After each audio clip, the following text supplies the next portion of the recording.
اعوذ باللہ من الشیطان الرجیم بسم اللہ الرحمن الرحیم الحمد للہ رب العالمین الرحمن الرحیم مالک یوم الدین ایاک نعبد و ایاک نستعین اہدنا الصراط المستقیم صراط الذین انعمت علیہم غیر المغضوب علیہم ولا الضالین۔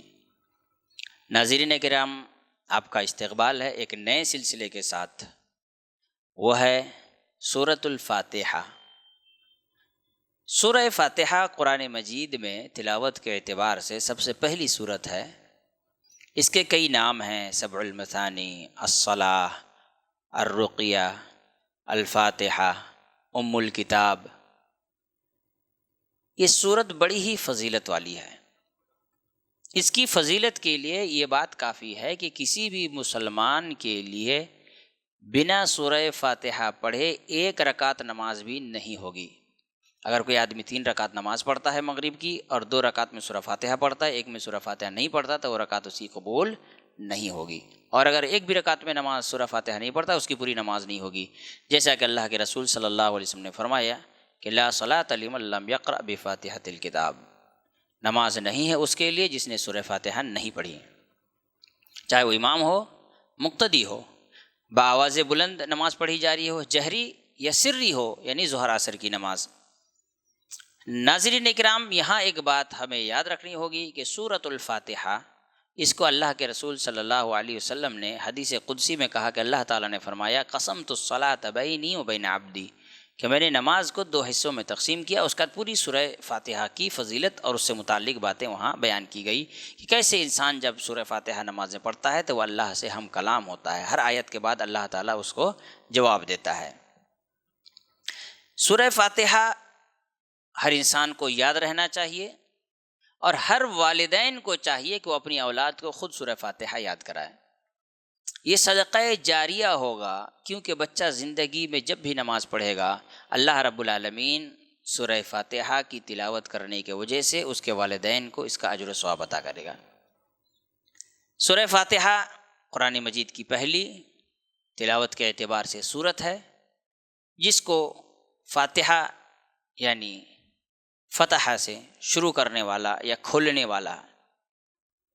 سورۃ الفاتحہ کو اگر ہم دیکھتے ہیں تو اللہ رب العالمین نے انسانی زندگی کے سارے اصول اور ضابطے سورہ فاتحہ میں بیان کر دیے ہیں۔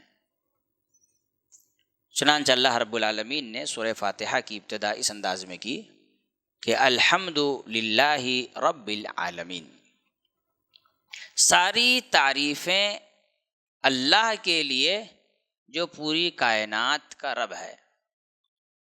یہ ایک چھوٹا سا سینٹنس اپنے اندر سمندر سے بھی زیادہ معنی لیے ہوئے ہے۔ سورۃ الفاتحہ الحمد للہ رب العالمین، ساری تعریفیں اللہ کے لیے جو رب ہے پوری کائنات کا۔ اب دیکھیں، تعریف اللہ کے لیے، ساری تعریفیں،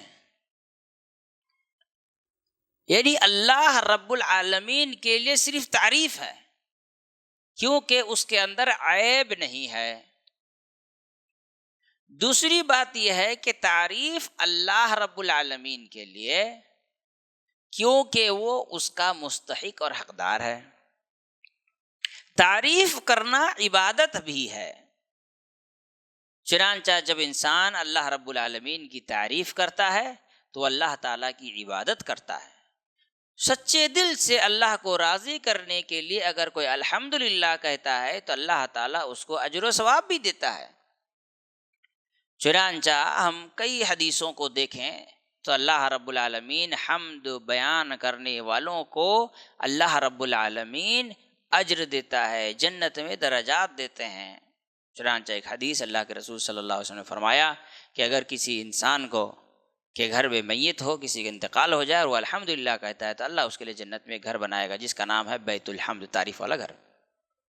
ویسے ہی اللہ کی تعریف حمد کہنے سے انسان کی تکلیفیں، پریشانیاں، مصیبتیں دور ہوتی ہیں، جیسا کہ حضرت فاطمہ رضی اللہ تعالی عنہا سے رسول اللہ صلی اللہ علیہ وسلم نے کہا جب حضرت فاطمہ نے کہا کہ میں کام کر کے تھک جاتی ہوں، تو اللہ کے رسول صلی اللہ علیہ وسلم نے فرمایا کہ تم کو ہم غلام کہاں سے دیں گے، ابھی تو اصحاب صفہ کی ضرورتیں پوری نہیں ہو رہی ہے، جاؤ میں تم کو اس سے بہتر چیز عطا کرتا ہوں، جب تم بستر پر آؤ تو سبحان اللہ الحمدللہ اللہ اکبر کہا کرو 33 اور 34 مرتبہ۔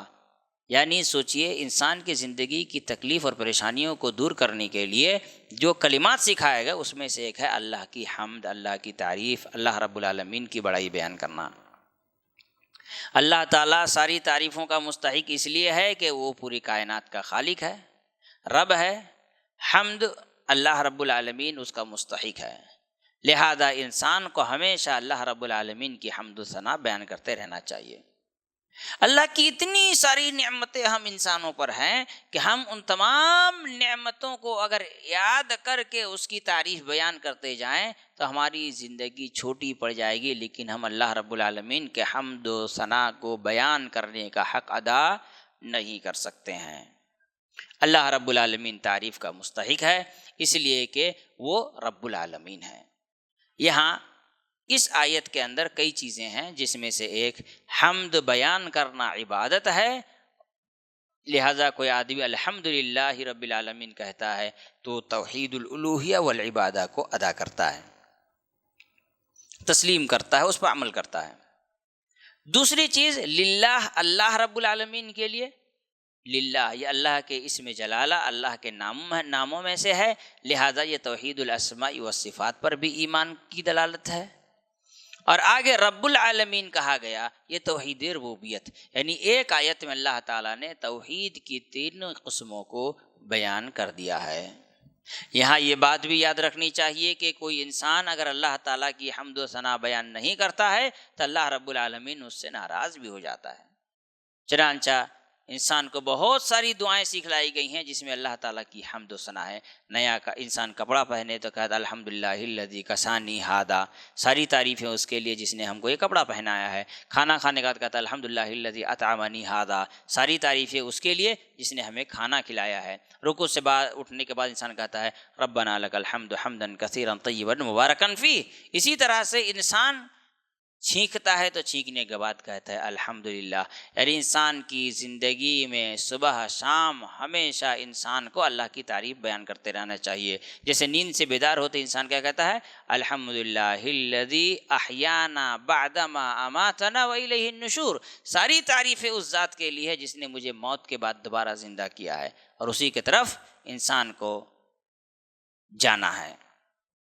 اسی طرح سے کوئی انسان اگر کوئی اچھی خبر سنے تو وہاں پر بھی وہ اللہ رب العالمین کا حمد بیان کرتا ہے۔ اللہم لک الحمد کلہ ولک الشکر کلہ والیک یرجع الامر کلہ، اے اللہ ساری تعریفیں تیرے لیے، سارا شکر تیرے لیے، اور ساری چیزیں تیرے پاس لوٹ کر کے جانے والی ہے۔ فاہل انت ان تحمد، تو اس قابل ہے کہ تیری حمد و ثنا بیان کیا جائے۔ فاہل انت ان تعبد، تو اس قابل ہے کہ تیری عبادت کی جائے۔ انک علی کل شیء قدیر، تو تمام چیزوں پر قدرت رکھنے والا ہے۔ حمد، ثنا، کبریائی، بڑائی، بزرگی اللہ رب العالمین کے لیے۔ اللہ کے رسول صلی اللہ علیہ وسلم جب بھی خطاب کرنے کے لیے آتے تھے سب سے پہلے اللہ رب العالمین کی تعریف بیان کیا کرتے تھے، لہذا انسان کو چاہیے کہ اللہ رب العالمین کی حمد و ثنا ہمیشہ بیان کرتے رہے، صبح شام اللہ رب العالمین کی حمد و ثنا بیان کرے۔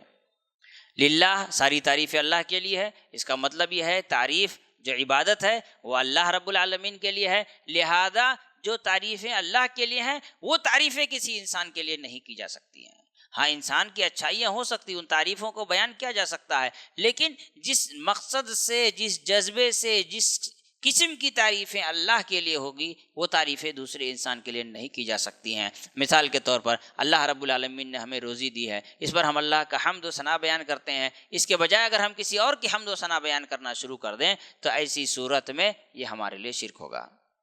اسی طرح سے کوئی انسان اللہ رب العالمین پورے کائنات کا رب ہے اس لیے ہم اللہ کی حمد و ثنا بیان کرتے ہیں، کوئی کسی اور کو پوری کائنات کا رب تصور کر کے حمد و ثنا بیان کرنا شروع کر دیتا ہے تو آدمی مشرک ہو جائے گا، اسلام سے خارج ہو جائے گا۔ رب العالمین، اللہ رب العالمین پوری کائنات کا رب ہے۔ زمین، آسمان، سورج، چاند، جتنے بھی مخلوقات ہیں ان سب کو اللہ نے پیدا کیا ہے، وہ ساری کائنات کا رب ہے، سب کا پیدا کرنے والا ہے، اسی لیے اللہ تعالیٰ کی حمد و ثنا بیان کی جا رہی ہے۔ حمد یوں ہی نہیں کی جا رہی ہے کہ اس کا کوئی کمال نہیں ہے، لیکن حمد و ثنا بیان کی جا رہی ہے جیسے دنیا میں جھوٹی تعریفیں کی جاتی ہے۔ اللہ رب العالمین کی حمد اس لیے ہے کہ وہ اس نے پوری کائنات کی تخلیق کی ہے، اس کی تعریف سچی ہے، اس کی حمد حق پر مبنی ہے، اس کی تعریف میں جھوٹ کا شائبہ نہیں ہے، کیونکہ پورے کائنات کا رب ہے۔ تو الحمدللہ رب العالمین، رب مطلب ہوتا ہے مالک، اونر۔ اللہم اہلہ علیہ، اللہم رب ہذہ البیت، جب ہم چاند دیکھتے ہیں تو دعا کرتے ہیں اللہم رب ہذہ البیت۔ انسان کو یہ دعا سکھائی گئی ہے کہ آدمی دعا کرے کہ اے اللہ جو اس گھر کا رب ہے، یعنی اس گھر کا مالک ہے۔ فلا ورب الکعبہ، قسم کھائی گئی ہے کہ تم کعبہ کے رب کی قسم کھاؤ۔ فلا ورب الکعبہ، کعبہ کی رب کی قسم کھائی گئی ہے۔ اسی طرح سے رب المشرقین و رب المغربین، مشرق اور مغرب کا رب ہے۔ رب المشارق والمغارب، مشرق و مغرب کا رب یعنی اس کا مالک۔ رب پورے کائنات کا رب یعنی پورے کائنات کا مالک۔ اچھا، ایسا مالک جو ہمیشہ سے اس کا مالک ہے اور ہمیشہ اس کا مالک رہے گا۔ ایسا مالک نہیں ہے کہ کبھی اس کی ملکیت نہیں تھی پھر ملی ہے پھر ختم ہو جائے گی۔ ایسا رب جو ہمیشہ سے اس کا مالک ہے۔ اور تیسری چیز، ایسا رب جو خود اس کا پیدا کرنے والا، ایسا نہیں کہ کسی نے پیدا کیا ہے اور وہ اس کا رب ہے، یا کسی سے پیدا کروا کر کے وہ رب بنا ہے، بلکہ اللہ رب العالمین اس کا خالق ہے اور اس کا رب ہے۔ پیدا کیا ہے وہ رب ہے، اس کا مالک ہے، وہ اپنی مرضی سے اس پر تصرف کرتا ہے، اس پہ تبدیلی کرتا ہے، اس کو چلاتا ہے، دن رات، سردی گرمی برسات، صبح شام، دھوپ چھاؤں، یہ ساری تبدیلیاں اس اللہ کے حکم سے ہوتی ہیں۔ اس کی اجازت کے بغیر کوئی پتا بھی اس دنیا میں حرکت نہیں کر سکتی ہے۔ یہ اس قسم کا رب ہے، وہ اس طرح کا رب ہے۔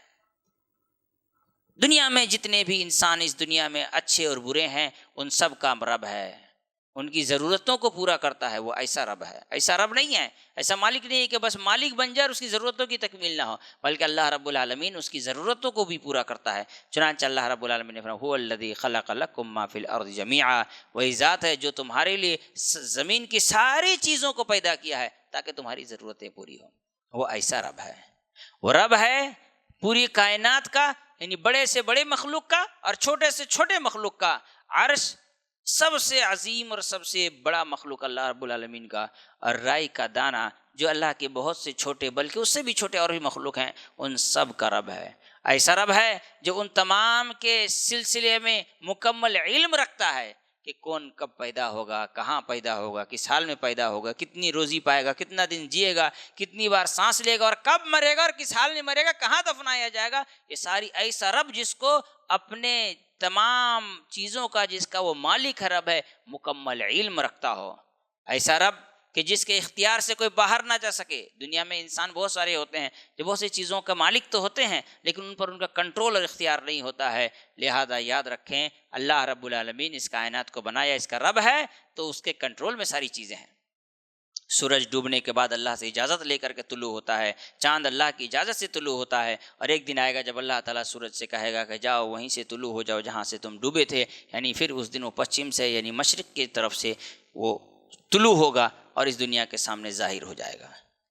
وہ اللہ رب العالمین پوری کائنات کا رب اس طرح سے ہے کہ پوری کائنات اس کے حکم کے تابع ہے، اس کے اجازت کے بغیر کچھ نہیں ہو سکتا۔ سورج کو جہاں چلنے کے لیے کہا گیا وہ اسی راستے پہ ایک طویل مدت سے چلا جا رہا ہے، اور اللہ ہی بہتر جانتا ہے کب تک چلتا رہے گا۔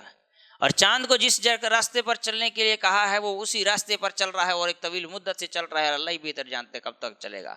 للشمس ينبغي لها ان تدرك القمر، اللہ رب العالمین نے چاند سورج کو پیدا کر کے، اس کا رب اس طرح کا نہیں ہے کہ پیدا کر کے چھوڑ دیا، بلکہ اللہ نے کہا کہ سورج کو اس بات کا اختیار نہیں ہے کہ وہ چاند تک پہنچ جائے، اور نہ ہی چاند کو اس بات کا اختیار ہے کہ وہ سورج تک پہنچ جائے۔ کل فی فلک یسبحون، سب آسمان میں چل رہے ہیں اور اللہ رب العالمین ہی کے حکم سے چل رہے ہیں۔ دنیا میں بہت سی چیزیں ہمارے پاس ہیں جس کے ہم مالک نہیں، جیسے ہم سانس لے رہے ہیں وہ ہمارے کنٹرول میں نہیں ہے، ہماری دل کی دھڑکن یہ ہمارے کنٹرول میں نہیں، ہم اس کو روک نہیں سکتے، ہماری دل کی جو دھڑکنیں چل رہی ہیں ہم نہیں روک سکتے، ہمارے جسم میں گھومنے والا خون جو اوپر نیچے چل رہا ہے وہ ہے تو ہمارے جسم میں، لیکن ہم اس کے مالک نہیں ہیں، اس کا بھی مالک اللہ رب العالمین ہے۔ ہمارے جسم میں بال کب بڑے ہوں گے یہ ہمارے اختیار میں نہیں ہے، لیکن یہ اللہ کے حکم سے ہے۔ ہمارے زندگی میں کب کون سی تکلیف آئے گی نہ تو ہمیں اس کا علم ہے اور نہ ہی ہم اس کی جانکاری رکھتے ہیں اور نہ ہی وہ ہمارے قدرت میں ہے، لیکن اللہ رب العالمین ہی کی اجازت سے ساری چیزیں ہوتی ہیں۔ یعنی اللہ رب العالمین پورے کائنات کا اس طرح سے رب ہے کہ اس کی ہی اجازت سے اور اس کے علم کے اس کی اجازت سے سب کچھ ہوتا ہے، اور کوئی بھی چیز ایسا نہیں ہے جو اس کے علم سے خارج ہو۔ وَلَا تَسْقُطُ وَرَقَةً، کوئی بھی پتا کسی درخت سے نیچے نہیں گرتا ہے مگر وہ اللہ رب العالمین کے علم میں موجود ہے۔ لہٰذا میرے بھائیوں، میرے دوستوں، میرے بزرگوں، اللہ رب العالمین کو اپنا رب جانیں، اور یاد رکھیں رب ایک ایسا لفظ ہے جس کا کثرت سے دعاؤں میں استعمال ہوا ہے۔ اللہم یہ لفظ بھی استعمال ہوا ہے، لیکن اس کے مقابلے میں رب کثرت سے اس جملے کا استعمال ہوا ہے۔ رب کا مطلب ہوتا ہے اے ہمارے مالک، ہمارے خون کے قطروں کا، جسم کے ہر ٹکڑے کا، گوشت کے ہر قطرے، ہر ریشے کا مالک، ہمارے آنکھ، کان، ناک، ہمارے سر، تمام چیزوں کا مالک۔ جب ہم کہتے ہیں رب بنا، اس کا مطلب ہوتا ہے ہم اپنے آپ کو اللہ کے سامنے سرنڈر کر رہے ہیں کہ اے ہمارے رب، ساری چیزیں ہمارے جسم کی تیرے ہی تابع ہے، تیرے ہی غلامی میں ہے۔ لہٰذا اکثر دعائیں دیکھیں گے سب میں رب کا ذکر آیا ہے۔ رب، جب انسان قبر میں جائے گا تو ان سے سب پہلا سوال یہی کیا جائے گا، من رب کا، تو نے اپنا رب کس کو مانا تھا؟ تیرا رب کون؟ تو اپنے رب کس کو مانا تھا؟ رب تو اللہ تھا، لیکن مانا کس کو تھا؟ یہ سوال انسان سے کیا جائے گا۔ لہذا اللہ رب العالمین کی تعریف کرنا، اس لیے کہ وہ رب العالمین ہے، اور رب العالمین کے بڑے وسیع معنی ہیں۔ ہم اس آیت کی تفسیر کو ہی مکمل کرتے ہیں۔ اللہ تعالیٰ سے دعا ہے کہ اللہ تعالیٰ ہم تمام لوگوں کو سمجھ عمل کی توفیق عطا فرمائے۔ السلام علیکم ورحمۃ اللہ وبرکاتہ۔